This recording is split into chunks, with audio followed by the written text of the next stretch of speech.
اعوذ باللہ من الشیطان الرجیم بسم اللہ الرحمن الرحیم۔ مختصر صحیح حدیث بخاری۔ حدیث نمبر 1۔ عمر بن خطاب رضی اللہ تعالی عنہ سے روایت ہے، بیان کرتے ہیں کہ میں نے رسول اللہ صلی اللہ علیہ وسلم سے سنا، آپ فرماتے تھے ثواب کے تمام کام نیتوں پر ٹکے ہیں اور ہر آدمی کو اس کی نیت ہی کے مطابق پھل ملے گا۔ پھر جس آدمی نے دنیا کمانے یا کسی عورت سے شادی رچانے کے لیے وطن چھوڑا تو اس کی ہجرت اسی کام کے لیے ہے جس کے لیے اس نے ہجرت کی ہوگی۔ اس کا فائدہ یہ ہوا کہ حضرت بخاری نے اس حدیث کو شروع کتاب میں اس لیے بیان کیا ہے کہ اس کتاب کے لکھنے میں صرف اللہ تعالیٰ کی رضا مقصود ہے، نیز وحی کے ذریعے شریعت کے احکام بیان کیے جاتے ہیں اور شرعی احکام کی بنیاد صاف نیت ہے۔ واضح رہے کہ ہر اچھے کام کے شروع کرنے کے لیے اچھی نیت کا ہونا ضروری ہے، ورنہ نہ صرف ثواب میں سے محرومی ہی ہوگی بلکہ اللہ کے یہاں سخت سزا کا بھی ڈر ہے۔ اور جو اعمال خالص دل سے متعلق ہے، مثلا ڈر و امید وغیرہ، ان میں نیت کی کوئی ضرورت نہیں۔ نیز نبی صلی اللہ علیہ وسلم کی طرف نزول وحی کا سبب آپ کا اخلاص نیت ہی ہے۔ حدیث نمبر 2۔ عائشہ رضی اللہ تعالی عنہ سے روایت ہے کہ حارث بن حشام رضی اللہ تعالی عنہ نے رسول اللہ صلی اللہ علیہ وسلم سے پوچھا، اے اللہ کے رسول صلی اللہ علیہ وسلم، آپ پر وحی کیسے آتی ہے؟ تو آپ رسول اللہ صلی اللہ علیہ وسلم نے ارشاد فرمایا، کبھی تو وحی آنے کی حالت گھنٹی کی ٹن ٹن کی طرح ہوتی ہے اور یہ حالت مجھ پر بہت بھاری گزرتی ہے، پھر جب فرشتے کا پیغام مجھے یاد ہو جاتا ہے تو یہ بند ہو جاتی ہے، اور کبھی فرشتہ انسانی شکل میں میرے پاس آ کر مجھ سے بات کرتا ہے اور جو کچھ وہ کہتا ہے میں اسے محفوظ یاد کر لیتا ہوں۔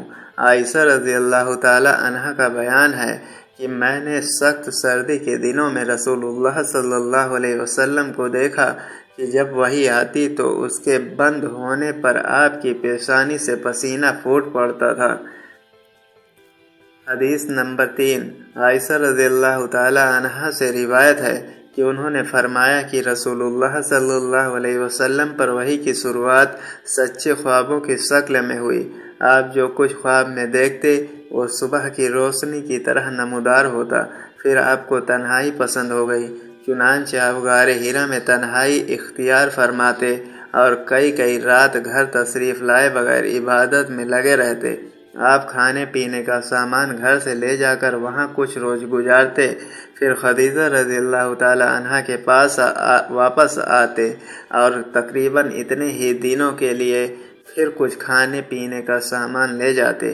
ایک روز جبکہ آپ غار حرا میں تھے، اتنے میں آپ کے پاس حق آ گیا اور ایک فرشتے نے آ کر آپ سے کہا، پڑھو۔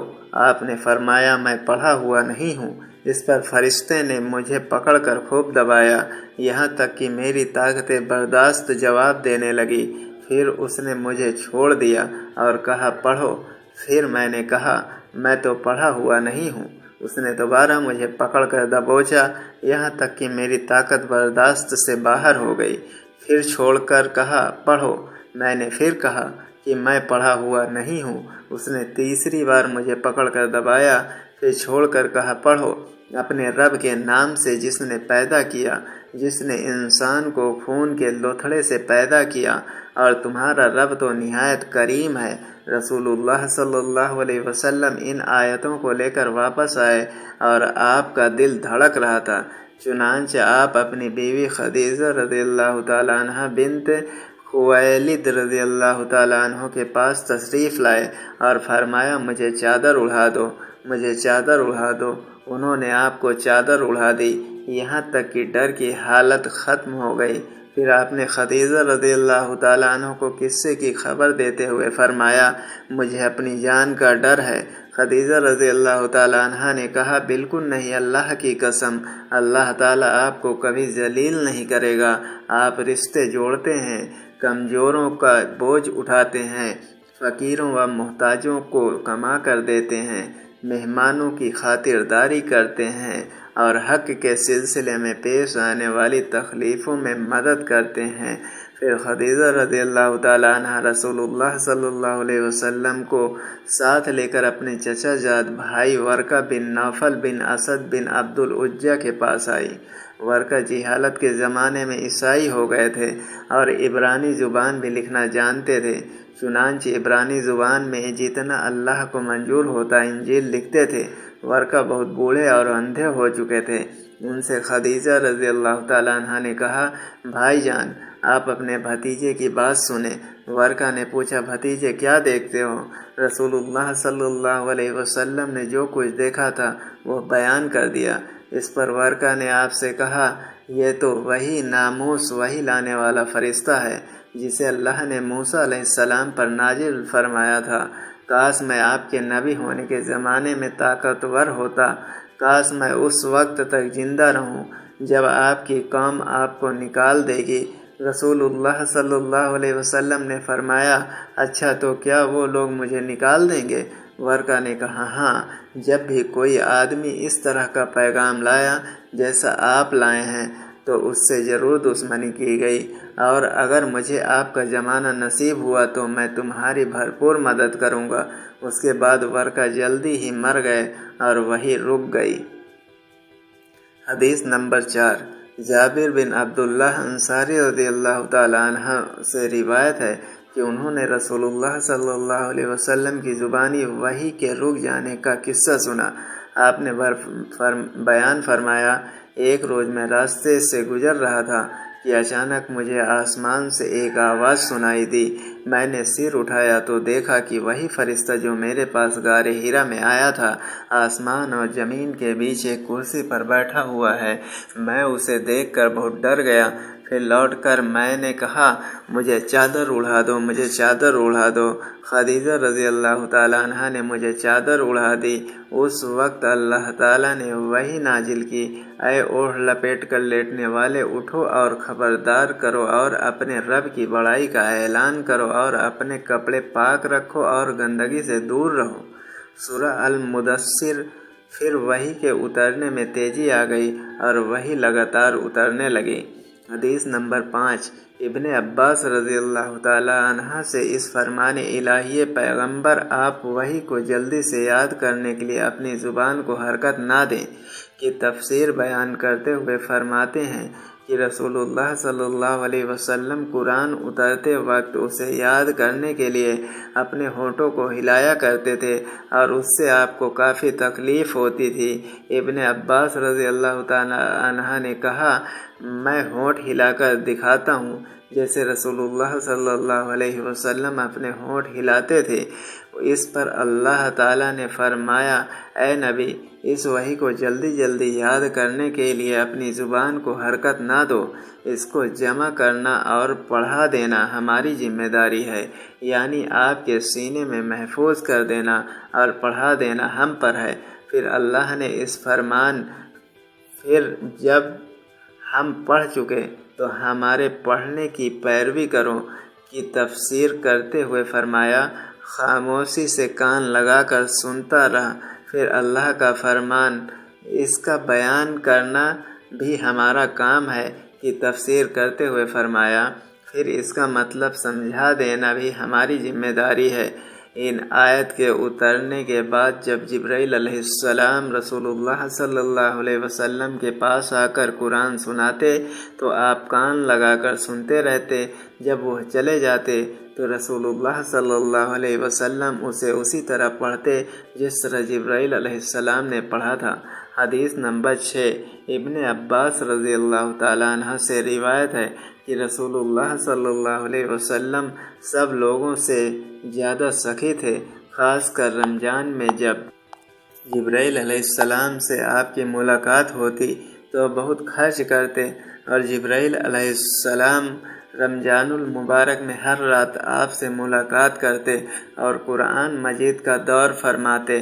الغرض رسول اللہ صلی اللہ علیہ وسلم صدقہ کرنے میں آندھی سے بھی زیادہ تیز رفتار ہوتے۔ حدیث نمبر 7۔ ابن عباس رضی اللہ تعالیٰ عنہ سے ہی روایت ہے۔ انہوں نے فرمایا کہ ابو سفیان بن حرب رضی اللہ تعالی عنہ نے ان سے بیان کیا کہ روم کے بادشاہ ہرقل نے ابو سفیان کو قریش کی ایک جماعت سمیت بلوایا۔ یہ جماعت صلح حدیبیہ کے تحت رسول اللہ صلی اللہ علیہ وسلم اور کفار قریش کے بیچ طے شدہ وعدے کی مدت میں ملک شام تجارت کی ضرورت کے لیے گئی ہوئی تھی۔ یہ لوگ ارلیہ بیت المقدس میں اس کے پاس حاضر ہو گئے۔ ہرقل نے انہیں اپنے دربار میں بلایا۔ اس وقت اس کے ارد گرد روم کے سردار بیٹھے ہوئے تھے۔ پھر اس نے ان کو اور اپنے ترجمان مطلب بتانے والے کو بلا کر کہا کہ وہ آدمی جو اپنے آپ کو نبی سمجھتا ہے، تم میں سے کون اس کا قریبی رشتہ دار ہے؟ ابو سفیان نے کہا، میں اس کا سب سے زیادہ قریبی رشتہ دار ہوں۔ تب ہرقل نے کہا، اسے میرے قریب کر دو اور اس کے ساتھیوں کو بھی قریب کر کے اس کے پاس بٹھاؤ۔ اس کے بعد ہرقل نے اپنے ترجمان سے کہا، ان سے کہو کہ میں اس آدمی سے اس آدمی نبی صلی اللہ علیہ وسلم کے متعلق سوالات کروں گا۔ اگر یہ غلط بیانی کریں تو تم لوگ اس کو جھٹلا دینا۔ ابو سفیان رضی اللہ تعالی عنہ کہتے ہیں کہ اللہ کی قسم، اگر جھوٹ بولنے کی بدنامی کا ڈر نہیں ہوتا تو میں محمد صلی اللہ علیہ وسلم کے بارے میں ضرور جھوٹ بولتا۔ ابو سفیان رضی اللہ تعالی عنہ کہتے ہیں کہ اس کے بعد پہلا سوال جو ہرقل نے مجھ سے آپ کے بارے میں کیا وہ یہ تھا کہ تم لوگوں میں اس کا خاندان کیسا ہے؟ میں نے کہا، وہ اونچے خاندان والا ہے۔ پھر کہنے لگا، اچھا تو کیا یہ بات اس سے پہلے بھی تم میں سے کسی نے کہی تھی؟ میں نے کہا، نہیں۔ کہنے لگا، اچھا اس کے خاندان میں سے کوئی بادشاہ گزرا ہے؟ میں نے کہا، نہیں۔ کہنے لگا، اچھا یہ بتاؤ کہ بڑے لوگوں نے اس کی پیروی کی ہے یا غریبوں نے؟ میں نے کہا، کمزوروں نے۔ کہنے لگا، اس کے ماننے والے دن بدن بڑھ رہے ہیں یا کم ہو رہے ہیں؟ میں نے کہا، ان کی تعداد میں بڑھوتری ہو رہی ہے۔ کہنے لگا، اس کے دین میں داخل ہونے کے بعد کوئی آدمی اس کے دین کو ناپسند کرتے ہوئے اس کے دین سے پھر جاتا ہے؟ میں نے کہا، نہیں۔ کہنے لگا، ان سے جو بات کہی ہے، کیا اس دعوی نبوت سے پہلے تم لوگ اس کو جھوٹا کہا کرتے تھے؟ میں نے کہا، نہیں۔ کہنے لگا، کیا وہ دھوکہ دیتا ہے؟ میں نے کہا، نہیں، البتہ ہم لوگ اس وقت اس کے ساتھ صلح راضی نامے کی ایک مدت گزار رہے ہیں، معلوم نہیں اس میں وہ کیا کرے گا۔ ابو سفیان کہتے ہیں، اس جملے کے سوا مجھے اور کہیں اپنی طرف سے بات داخل کرنے کا موقع نہیں ملا۔ کہنے لگا، کیا تم لوگوں نے اس سے جنگ لڑی ہے؟ میں نے کہا، جی ہاں۔ اس نے کہا، پھر تمہاری اور اس کی جنگ کیسی رہی؟ میں نے کہا، جنگ میں ہم دونوں کے بیچ برابر کی چوٹ ہے، کبھی وہ ہمیں نقصان پہنچا لیتا ہے اور کبھی ہم اسے نقصان سے دوچار کر دیتے ہیں۔ کہنے لگا، وہ تمہیں کن باتوں کا حکم دیتا ہے؟ میں نے کہا، وہ کہتا ہے صرف اللہ کی عبادت کرو، اس کے ساتھ کسی کو شریک نہ کرو، جن کی تمہارے باپ دادا عبادت کرتے تھے ان کو چھوڑ دو، اور وہ ہمیں نماز، سچائی، پرہیزگاری، پاک دامنی اور قریبی لوگوں کے ساتھ اچھا برتاؤ کرنے کا حکم دیتا ہے۔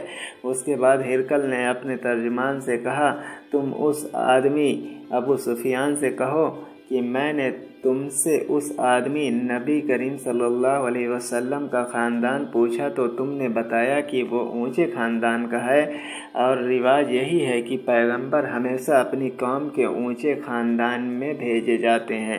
اور میں نے پوچھا، کیا یہ بات اس سے پہلے بھی تم میں سے کسی نے کہی تھی؟ تم نے بتلایا کہ نہیں۔ میں کہتا ہوں کہ اگر یہ بات اس سے پہلے کسی اور نے کہی ہوتی تو میں کہتا کہ وہ آدمی ایک ایسی بات کی نقل کر رہا ہے جو اس سے پہلے کہی جا چکی ہے۔ اور میں نے پوچھا کہ اس کے بزرگوں میں سے کوئی بادشاہ گزرا ہے؟ تم نے بتلایا کہ نہیں۔ میں کہتا ہوں کہ اگر اس کے بزرگوں میں کوئی بادشاہ گزرا ہوتا تو میں کہتا کہ وہ آدمی اپنے باپ کی بادشاہت کا چاہنے والا ہے۔ اور میں نے یہ پوچھا کہ جو بات اس نے کہی ہے اس دعوی نبوت سے پہلے تم نے کبھی اس پر جھوٹ بولنے کا الزام لگایا تھا تو تم نے بتلایا کہ نہیں، اور میں اچھی طرح جانتا ہوں کہ ایسا نہیں ہو سکتا کہ وہ آدمی لوگوں پر جھوٹ باندھنے سے بچے اور اللہ پر جھوٹ بولے۔ میں نے یہ بھی پوچھا کہ بڑے لوگ اس کی پیروی کر رہے ہیں یا کمزور، تو تم نے بتلایا کہ کمزور لوگوں نے اس کی پیروی کی ہے، اور حقیقت یہ ہے کہ اس قسم کے لوگ ہی پیغمبروں کے ماننے والے ہوتے ہیں۔ میں نے پوچھا کہ وہ بڑھ رہے ہیں یا کم ہو رہے ہیں، تم نے بتلایا کہ ان کی تعداد لگاتار بڑھ رہی ہے، اور در حقیقت ایمان کا یہی حال ہوتا ہے یہاں تک کہ وہ پورا ہو جاتا ہے۔ پھر میں نے پوچھا کہ کیا اس دین میں داخل ہونے کے بعد کوئی آدمی نفرت کرتے ہوئے اس کے دین سے پھر جاتا ہے، تو تم نے بتلایا کہ نہیں، اور ایمان کا یہی حال ہوتا ہے، اس کی مٹھاس جب دل میں سما جاتی ہے تو پھر نکلتی نہیں۔ اور میں نے پوچھا کہ کیا وہ وعدہ خلافی بھی کرتا ہے، تو تم نے بتلایا کہ نہیں، اور رسول ایسے ہی ہوتے ہیں، وہ دھوکہ نہیں کرتے۔ میں نے یہ بھی پوچھا کہ وہ تمہیں کن باتوں کا حکم دیتا ہے، تو تم نے بتلایا کہ وہ اللہ کی عبادت کرنے کا اور اس کے ساتھ کسی کو شریک نہ ٹھہرانے کا حکم دیتا ہے، تمہیں بت پرستی سے منع کرتا ہے، اور تمہیں نماز، سچائی اور پرہیزگاری و پاک دامنی اختیار کرنے کے لیے کہتا ہے۔ تو جو کچھ تم نے بتلایا ہے اگر وہ صحیح ہے تو وہ آدمی بہت جلد اس جگہ کا مالک ہو جائے گا جہاں میرے یہ دونوں قدم ہیں۔ میں جانتا تھا کہ یہ نبی آنے والا ہے، لیکن میرا یہ خیال نہ تھا کہ وہ تم میں سے ہوگا۔ اگر مجھے یقین ہوتا کہ میں اس کے پاس پہنچ سکوں گا تو اس سے ضرور ملاقات کرتا، اگر میں اس کے پاس مدینہ میں ہوتا تو ضرور اس کے پاؤں دھوتا۔ اس کے بعد ہرقل نے رسول اکرم صلی اللہ علیہ وسلم کا وہ خط منگوایا جو آپ نے دحیہ کلبی رضی اللہ تعالیٰ عنہ کے ذریعے حاکم بصرہ کے پاس بھیجا تھا، اور اس نے وہ خط ہرقل کو پہنچا دیا تھا۔ ہرقل نے اسے پڑھا۔ اس میں یہ لکھا تھا: شروع اللہ کے نام سے جو بڑا مہربان نہایت رحم کرنے والا ہے۔ اللہ کے بندے اور اس کے رسول محمد صلی اللہ علیہ وسلم کی طرف سے ہرقل عظیم روم کے نام، اس آدمی پر سلام جو ہدایت کی پیروی کرے۔ اس کے بعد میں تجھے کلمہ اسلام لا الہ الا اللہ محمد رسول اللہ کی دعوت دیتا ہوں۔ مسلمان ہو جا تو محفوظ رہے گا، اللہ تعالیٰ تجھے دوہرا ثواب دے گا۔ پھر اگر تو یہ بات نہ مانے تو تیری رعایا جنتا کا گناہ بھی تجھی پر ہوگا۔ اے اہل کتاب، ایک ایسی بات کی طرف آ جاؤ جو ہمارے اور تمہارے بیچ برابر ہے۔ ہم اللہ کے سوا کسی اور کی عبادت نہ کریں اور اس کے ساتھ کسی کو شریک نہ کریں، اور ہم میں سے کوئی اللہ کے علاوہ ایک دوسرے کو اپنی بگڑی بنانے والا نہ سمجھے۔ بس اگر یہ لوگ پھر جائیں تو صاف کہہ دو کہ گواہ رہو ہم تو فرما بردار ہیں۔ ابو سفیان رضی اللہ تعالی عنہ نے کہا، جب ہرقل جو کہنا چاہتا تھا وہ کہہ چکا اور خط پڑھ کر فارغ ہوا تو وہاں آوازیں بلند ہوئی اور بہت شور مچا اور ہم باہر نکال دیے گئے۔ میں نے باہر آ کر اپنے ساتھیوں سے کہا، ابو قبصہ کے بیٹے محمد صلی اللہ علیہ وسلم کا معاملہ بڑا زور پکڑ گیا، اس سے تو رومیوں کا بادشاہ بھی ڈرتا ہے۔ اس روز کے بعد مجھے برابر یقین رہا کہ رسول اللہ صلی اللہ علیہ وسلم کا دین ضرور غالب ہوگا، یہاں تک کہ اللہ تعالیٰ نے میرے اندر اسلام پیدا کر دیا۔ ابن ناطور جو بیت المقدس کے گورنر ہرقل کا کارساز اور شام کے عیسائیوں کا پادری تھا، بیان کرتا ہے کہ ہرقل جب بیت المقدس آیا تو ایک روز صبح کے وقت غمی کے ساتھ اٹھا اور اس کے کچھ ساتھی کہنے لگے، ہم دیکھتے ہیں کہ آپ کی حالت کچھ بجھی ہے۔ ابن ناطور نے کہا، ہرقل ماہر نجومی اور ستاروں کو پہچاننے والا تھا۔ جب لوگوں نے اس سے پوچھا تو کہنے لگا کہ میں نے آج رات تاروں پر ایک نگاہ ڈالی تو دیکھتا ہوں کہ ختنہ مسلمانی کرنے والوں کا بادشاہ ظاہر ہو چکا ہے، بتاؤ ان دنوں کون لوگ ختنہ کرتے ہیں؟ ساتھی کہنے لگے، یہودیوں کے سوا کوئی ختنہ نہیں کرتا، ان سے فکر مند ہونے کی کوئی ضرورت نہیں۔ آپ اپنے علاقے والوں کو پروانہ بھیج دیں کہ تمام یہودیوں کو مار ڈالو۔ اس گفتگو کے دوران ہی ہرقل کے سامنے ایک آدمی پیش کیا گیا جسے غسان کے بادشاہ نے بھیجا تھا، اور وہ رسول محمد صلی اللہ علیہ وسلم کا حال بیان کرتا۔ جب ہرقل نے اس سے تمام معلومات حاصل کر لی تو کہنے لگا کہ اسے لے جاؤ اور دیکھو کہ اس کا ختنہ ہوا ہے یا نہیں۔ لوگوں نے اسے دیکھا اور ہرقل کو بتایا کہ اس کا ختنہ ہوا ہے۔ ہرقل نے اس سے پوچھا کہ عرب ختنہ کرتے ہیں؟ اس نے کہا ہاں، وہ ختنہ کرتے ہیں۔ تب ہرقل نے کہا، یہی آدمی پیغمبر اس امت کا بادشاہ ہے جس کا ظہور ہو چکا ہے۔ پھر ہرقل نے اپنے علم میں ہم پلہ ایک دوست کو رومیوں میں خط لکھا اور خود حمص روانہ ہو گیا۔ ابھی حمص نہیں پہنچا تھا کہ اسے اپنے دوست کا جواب مل گیا۔ اس کی رائے بھی محمد صلی اللہ علیہ وسلم کے ظاہر ہونے میں ہرقل کی طرح تھی کہ آپ نبی برحق ہیں۔ آخر ملک حمص پہنچ کر اس نے روم کے سرداروں کو اپنے محل آنے کی دعوت دی۔ جب وہ آ گئے تو اس نے حکم دے کر دروازہ بند کروا دیا۔ پھر بالکنی سے انہیں دیکھا اور کہنے لگا، روم کے لوگوں، اگر تم اپنی کامیابی، بھلائی اور بادشاہت پر قائم رہنا چاہتے ہو تو اس پیغمبر کی بیعت کر لو۔ یہ اعلان حق سنتے ہی وہ لوگ جنگلی گدھوں کی طرح دروازے کی طرف دوڑے، دیکھا تو وہ بند تھے۔ اب جب ہرقل نے ان کی نفرت کو دیکھا اور ان کے ایمان لانے سے مایوس ہوا تو کہنے لگا، ان سرداروں کو میرے پاس لاؤ۔ جب وہ آئے تو کہنے لگا کہ میں نے ابھی جو بات تم سے کہی تھی وہ صرف آزمانے کے لیے تھی کہ دیکھوں تم اپنے دین پر کس قدر مضبوط ہو۔ اب میں وہ دیکھ چکا۔ پھر تمام حاضرین نے اسے سجدہ کیا اور اس سے راضی ہو گئے۔ یہ ہرقل کے ایمان لانے کے متعلق آخری معلومات ہے۔